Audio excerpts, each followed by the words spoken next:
Hi everyone. It is Friday night, about 5:30, a little after, and I'm still at City Hall right now. And I thought I would do a bit of an impromptu Facebook Live.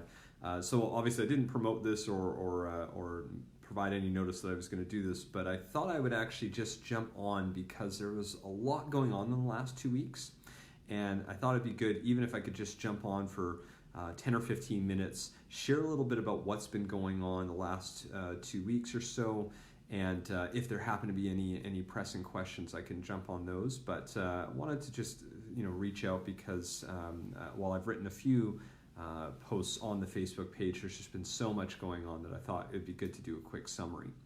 So the first thing I wanted to just briefly chat about, and this would have been one of the most recent stories if you were catching up on the news today, is that yesterday we had a utility committee meeting, and they were talking about our new future of waste strategy. And the idea is that we've got a lot of work to do. There was an audit a while back that showed that the city was not hitting our waste diversion targets that we had all thought we were able to be reaching, which is that 90% waste diversion. And there were a couple of issues that were identified, a number of recommendations that have been put into action, and one of them dealt with putting forward this new strategy. There's a lot to that work, and so I don't want to try to spend all the time just on this, but I will share that probably the most noticeable difference that people would see in the future of waste is that the City of Edmonton is going to be moving to a bin system for our garbage and for our, and then we'll also have green bins for organics.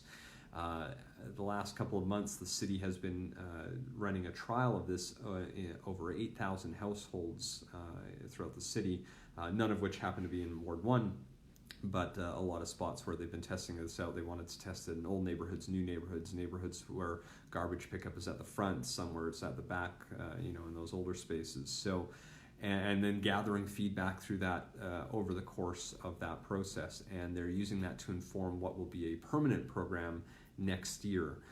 And so expect that we are going to see some changes to how we manage waste, particularly on the residential side. There's going to be options for the garbage bin size that we get. So the standard for everyone is going to be a larger bin. I think it's the 240 liter bin. But people are also going to have the option to take a smaller garbage bin, and with that would come a lower price every month. So there's going to be things that people want to consider, think about, and with the introduction of an organics bin, a green bin to capture those organics and getting everyone to separate that out. It's going to be different for us. If you happen to have family or friends in some of our surrounding municipalities, whether it's St. Albert, Sherwood Park, Spruce Grove, it's not, the bin system is not new for many cities, but it happens to be new for Edmonton. So we're getting ready to roll that out, and just thought I'd make sure I flag that for everyone because there's a lot of work going on into that. That's just one small piece of the overall waste management strategy, but it's probably the one that's going to most directly impact us and how we operate. To learn more, there's about a 450-page report that came out for that meeting, and it comes to all of council on Tuesday for final approval. So I had done some reading of it, but I've got the full report to read this weekend because I think we do want to make sure, or I guess that's coming back in about a week and a half's time, to make sure that we move that forward. So that was one big item that I thought would be worth talking about. There are a lot of big things going on in the city that got some attention. I thought I'd briefly chat about the conversation that occurred around conversion therapy. And if you saw the news on that, you did see that primarily that motion that was voted on, and council did unanimously decide to move forward with this, is primarily a symbolic motion because what it relates to is that it would restrict anyone from getting a business license to practice conversion therapy. But in practice, there isn't that. Somebody doesn't come apply for a business license to do conversion therapy. But there is something to be said about occasionally making those symbolic gestures. And I think, I can't speak for the rest of council, although it was a unanimous vote. For myself, I think I was able to support that quite easily, because when we talk about what conversion therapy actually is, it sort of operates under the premise that somebody's sexual orientation is wrong. And that type of thinking is actually discredited by major groups like the Canadian Psychological Association, different groups that have said, no, conversion therapy is not a real thing. Stopping somebody from getting a business license won't prevent somebody from going to seek guidance at their church from a pastor or priest. It won't stop somebody from going to a therapist or a counselor to work through whatever it is that they may need work on. Essentially, it really just focuses on making sure that somebody is not going to be providing guidance or counseling, specifically in a business that says that is wrong, that's your sexual orientation is wrong, and that shouldn't, and therefore we need to fix you. That's improper, that's not right, and so I was happy to support the motion to draft a bylaw that would ensure we don't issue business licenses for that. And again, ultimately it's a fairly symbolic idea, because we don't really do that as a city. At least there's been nothing shown that somebody comes and applies for something like that. But by expressly putting it into our business licensing category, we will just make sure we are being vocal about this. And we're not the only municipality looking at this. St. Albert's working on it. Spruce Grove recently put something forward. And we're starting to see that in a lot of municipalities. And there's a bigger conversation really provincially and federally around this. But the city did come forward with some work on that. So I'm just checking down on my phone here. And I realize I don't know if I'm actually going to have any comments or anything like that, since this was a fairly quick one to put together. So the other thing I wanted to chat about, and I wrote a Facebook post on this a couple days ago, was about the conversation around the climate conversation. So a lot of attention was given to the declaration of a climate emergency, and so I won't repeat what I wrote in the Facebook post. I would encourage you, if you haven't already read that, just scroll down. You'll see it on the Facebook page here about why that specific part of the motion I was able to support, and what I think we need to be really thinking about when it comes to climate change is the financial cost of what's happening. I think we often, and understandably, the first reaction may be thinking about the overall environmental impact, and I think a lot of people think about that. And what I wanted to do is provide a bit of a different lens to consider why I think we need to be tackling this more seriously, because we are incurring as a city, and this is, we are just one city in many, many cities across the world that are going to be incurring substantial costs because of inaction over many years ago. And so that deals with the emergency piece. So again, please read through that post for more details. But what I wanted to talk about, what should have got more attention, and that's nothing to take away from that dialogue, which is that we are updating our energy transition strategy, which talks about how we're going to be more resilient as a city environmentally, what we need to do to try to accomplish our objectives and that we set out for ourselves. So, things like introducing, electrifying our bus fleet. It's both positive for the environment and going back to the financial piece, it actually works out better for us financially to go and convert into electric buses. So there's going to be a fairly significant update to our energy transition strategy. So what council voted on was this long, I think it was like a 7-part motion that talked about some of the things we need to work on to update that strategy to make sure we are taking the issue as seriously as we need to be. And they'll come back with some actions that council will take, will have the option to take probably in about we'll see sort of the first look at that in the spring. And there will be lots of opportunities for people to provide feedback on that. And I'll obviously chat more about it and write more about it as we get closer to it, because I think it's something we need to make sure we're talking about more. And that to me was the most impactful part of that meeting. But but yeah, as you can imagine, the focus on that term climate emergency dominated a lot of the discussion. But just wanted to make sure people knew that the energy transition strategy, which was approved a few years ago by council and unanimously by council, recognized that a number of actions do need to occur. And these are things that range from very small, simple things that we can do to things that do involve more work and more action and more attention. And if you're ever interested, you can read the existing strategy on the city website as well. It's a fascinating read. It was created based off, sort of years of engagement, and the engagement that led into it was really fascinating. But I don't need to go into all the history now, but I would encourage you, if you get a chance, to read through that. I'm going to pull up just a few more items here that I thought would be worth mentioning. At our executive committee meeting last week, and then we dealt with parts of it at council this week, there was a report back on specifically related to the organization Tech Edmonton, which does some work in our innovation ecosystem and sort of serves through the area of Edmonton Economic Development Corporation, or EEDC, under the banner of the Innovate Edmonton group, who are doing such fantastic work in the city. And so there were some recommendations from that, but actually the part that I wanted to flag was that there was also, as part of that report, the release of what's called the YEG Innovation Compass Report. And it was a report that was created over the last couple of months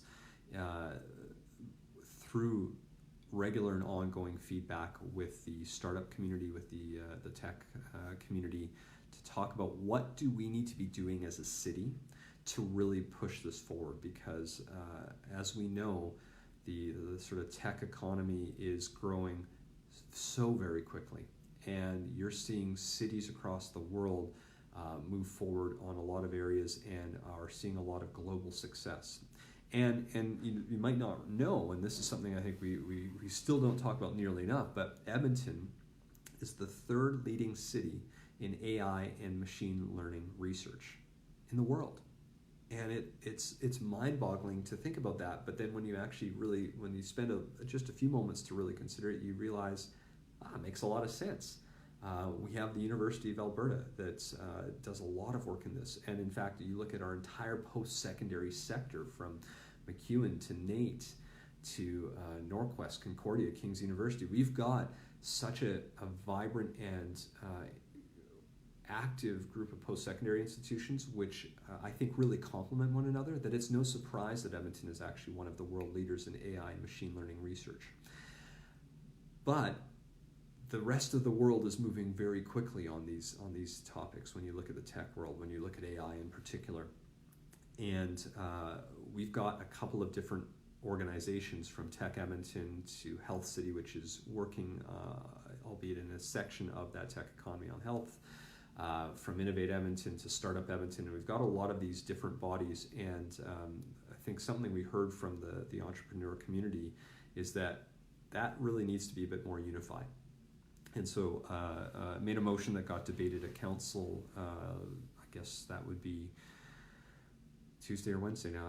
I've lost track of time. This has been a full week, and that said, can we bring these groups together to recognize that it is better, in fact, that we don't have a number of these different silos operating, because in the end, the community really just wants these groups working together to be working on solutions, and most importantly, to be expanding our tech economy, to be expanding our innovation ecosystem.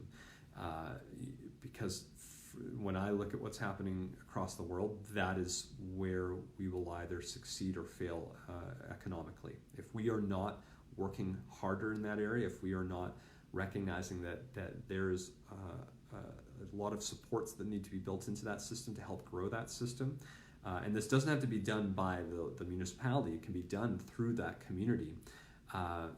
But we need to be doing this because all of these other cities are operating on a very global scale. You look at Toronto right now, and they actually have a partnership with Waterloo, and they have this innovation corridor. And you think about a city of Toronto's size, if they feel that it was important for them to have that partnership, that connection to a spot like Waterloo, we got a lot of work to do on our end. Very encouragingly, we are seeing Innovate Edmonton working with Platform Calgary on a similar idea, that innovation corridor, focusing on this and recognizing that we can't go it alone. In a global economy now, we need to be working more closely together. And I'll have more to talk about, more to say on this issue around, I think, that need for us to be engaging and working closely with particularly Calgary in the global sense of how we're going to look at our economy in the coming week or so.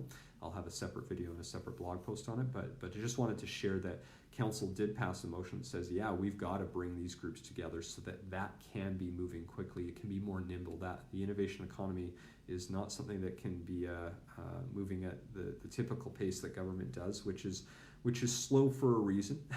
That's usually meant to have good engagement and a thorough process, but when it comes to that industry, you need to be able to move quick and go. So that's been coming up. Other than that, I think those were some of the biggest items that I thought would be worth just a quick video on, sharing what's been going on. I'll do some, again, more specific videos as time goes on. But I thought it'd be good just to do something quick and easy. I know there's a couple people still watching right now. If you had any questions, feel free to throw them in. If not, it's all good. I just wanted to have this. I'll close with maybe two thoughts actually for everyone. First, a quick congratulations, by the way, to the new community of Big Lake. So the 160th Community League in the city of Edmonton is Big Lake. And Big Lake is made up of the communities, of a couple of different communities, Starling, Trumpeter, Hawks Ridge, and also the community of Kinglet Garden and Pintail Landing, which is the very northwest corner of the city. So if you went all the way out west of Ray Gibbon Drive and really from the Yellowhead north to the St. Albert boundary, that is the area, the communities of Big Lake. And so Big Lake Community League formed up recently. That was really exciting.